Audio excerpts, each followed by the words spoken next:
Es-tu capable de le faire pendant 2 heures? Seulement 2 heures.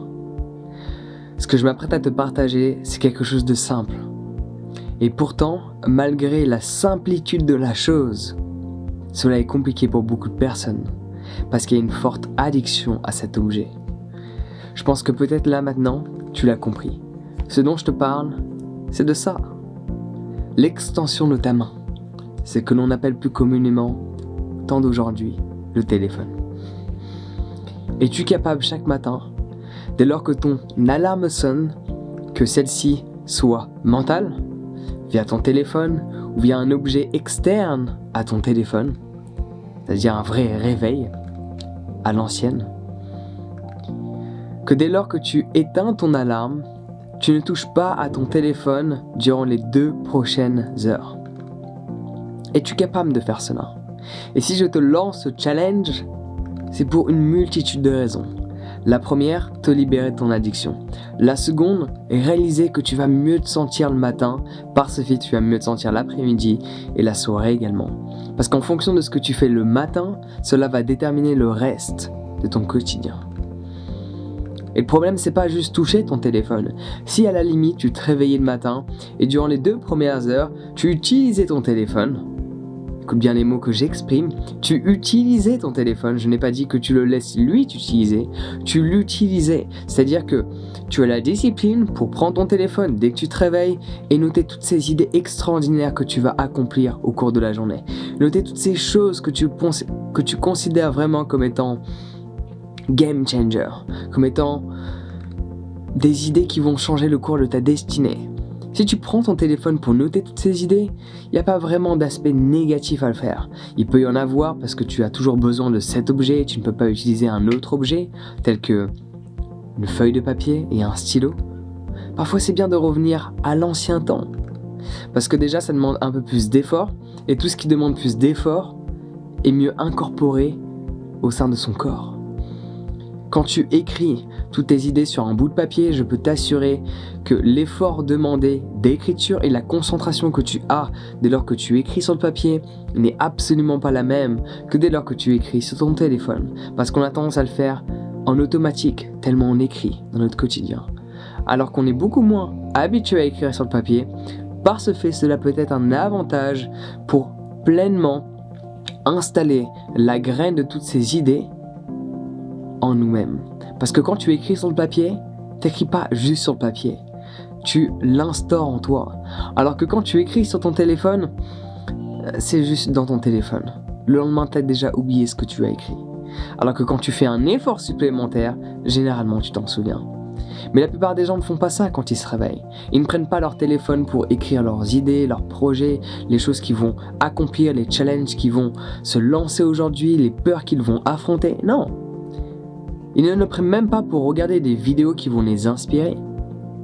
La première action que la plupart des gens font sur leur téléphone, outre que désactiver l'alarme ou appuyer sur snooze et faire en sorte qu'elle se répète 4 ou 5 fois parce qu'ils n'ont pas la discipline nécessaire pour se lever dès qu'ils ont décidé de se lever, parce que personne ne t'a obligé à mettre l'alarme à cette heure-ci la veille, c'est toi qui l'as fait.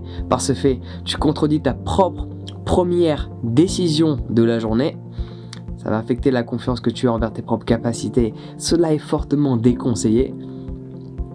Mais la plupart des gens, que font-ils? À part cette étape-là, de procrastiner sur leur propre décision de se lever. Ils checkent leur téléphone, se comparent à la vie des autres, regardent qui était où la veille, qui est avec qui a fait quoi, comment la vie des autres est mieux que la mienne. Cette personne a l'air plus heureuse, cette personne a l'air d'avoir plus d'amis, cette personne a l'air d'avoir plus d'argent. La comparaison t'emmène au mal-être intérieur. Et surtout quand tu le fais dès le matin, cela va impacter le reste de ta journée. Donc fais le test. 2 heures. Pourquoi 2 heures? Parce que c'est le temps qu'il te faut pour vraiment prendre soin de toi avant de commencer ta journée. Personnellement, c'est le temps qu'il me faut. Parfois 1h30, parfois 2h30, ça varie. Parce que j'ai ma pratique de yoga, puis j'ai ma pratique de méditation, puis j'ai mon sport. Sachant que je prends une douche avant yoga, donc douche froide, yoga, méditation, sport et douche froide à nouveau, parce que forcément j'ai transpiré avec le sport et le yoga au préalable. Donc ça me prend un total de plus ou moins 2 heures en comprenant un petit 10-15 minutes max pour le petit déjeuner, étant donné que je me fais juste un checker quand je suis en France et cela accélère le processus.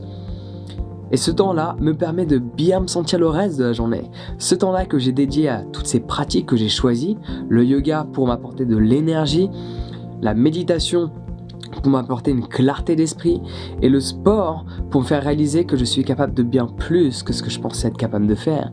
Et la douche froide pour ne pas me laisser l'option de faire ce qui est nécessaire pour que je me sente bien.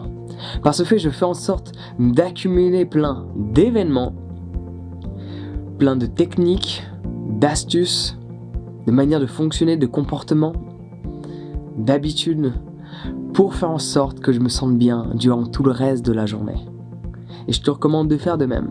Tu n'es pas obligé de faire yoga, méditation, sport comme moi. Tu peux juste faire méditation, tu peux le faire juste sport, juste yoga, mais le mélange des trois, c'est extraordinaire. Je te recommande fortement. Et le sport, personnellement, je le fais pas très longtemps. En général, 15 minutes, max 20 minutes. Mais je fais du HIIT, c'est-à-dire que durant les 2 heures où la plupart des gens checkent leur téléphone, j'ai fait une bonne heure de yoga, parfois même 1h30, 20 minutes, une demi-heure de méditation, sachant que dans mon yoga, il y a des petits moments de méditation, des moments méditatifs à la fin de chaque exercice, étant donné que je fais du Kundalini Yoga. J'ai des cours en ligne, je te laisse regarder ça sur mon site internet. Et le sport, je me laisse pas de temps de repos. En fait, sur les 15 ou 20 minutes, c'est quand j'ai fini un exercice, je suis en repos de cet exercice en faisant un autre. Et là, ça devient très intéressant. Donc je te recommande de mettre ces 3 activités, si ce n'est pas ces 4 activités, en prenant en considération la douche froide, en remplaçant justement ce temps que tu passes sur ton téléphone. Je peux t'assurer que le reste de ta journée va être extraordinaire. La question est, es-tu capable de ça? Si je te challenge et je te dis, est-ce que tu en es capable? Est-ce que tu as la force nécessaire? Est-ce que tu as la volonté de ne pas toucher ton téléphone pendant 2 heures dès que tu t'es réveillé? Ou est-ce que tu es trop faible pour le faire?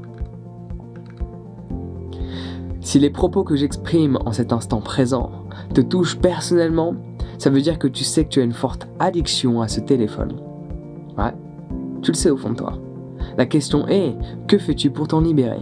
Donc si cela peut t'aider, chose qui va t'aider à partir du moment où tu décides de passer à l'action et d'agir pour faire en sorte de régler les problèmes auxquels tu es confronté à l'heure actuelle, j'ai une formation sur les addictions.